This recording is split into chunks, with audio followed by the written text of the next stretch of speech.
many people like that. I mean, I have also students that come in that they're wanting to learn so that they can purchase the aircraft and use it for their business, recreational pilots as well, and the career pathway.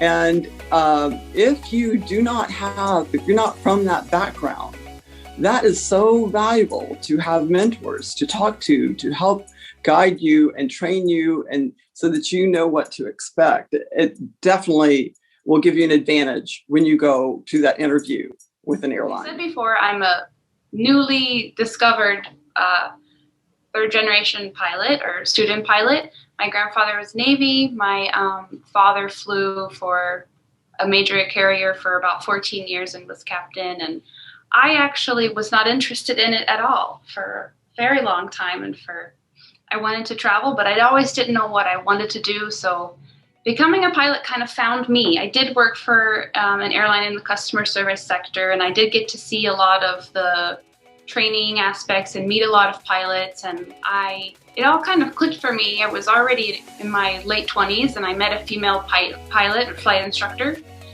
I'd never met a female pilot or instructor. I always associated it with, that's my dad. That's what my dad does.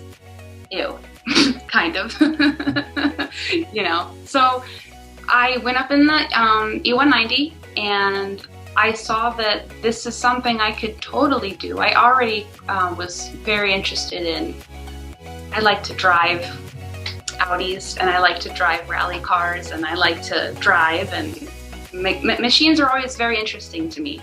So to see that it was something very, what do I want to say? It was something very attainable, something that was not that far out of the scope of my skills, and that she was doing it, I could do it. So I actually, after that, booked a discovery flight in a 150, kind of like what we have, and it felt like he let me do the majority of the takeoff, and I was hooked, absolutely hooked. I don't think I could imagine myself doing anything else. It's the most complicated and rewarding thing I've ever done. I moved away when I was 19 to Europe by myself, and this tops that. I lived in Europe for 4 years. I learned Spanish and French, and this is way more challenging, and it's so rewarding, even after doing crazy things like that.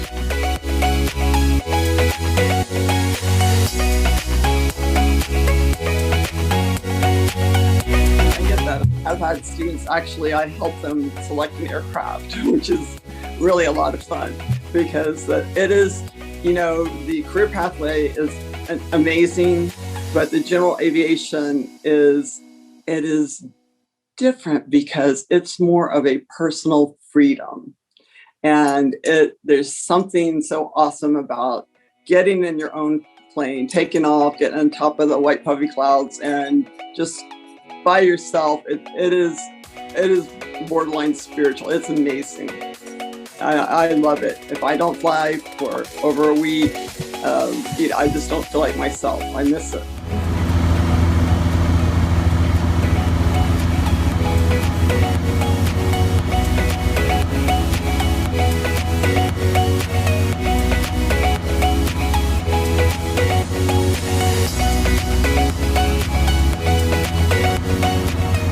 Tell them about the programs. We usually take them on a tour through the facility so that they can get a grasp of all of the things that we offer.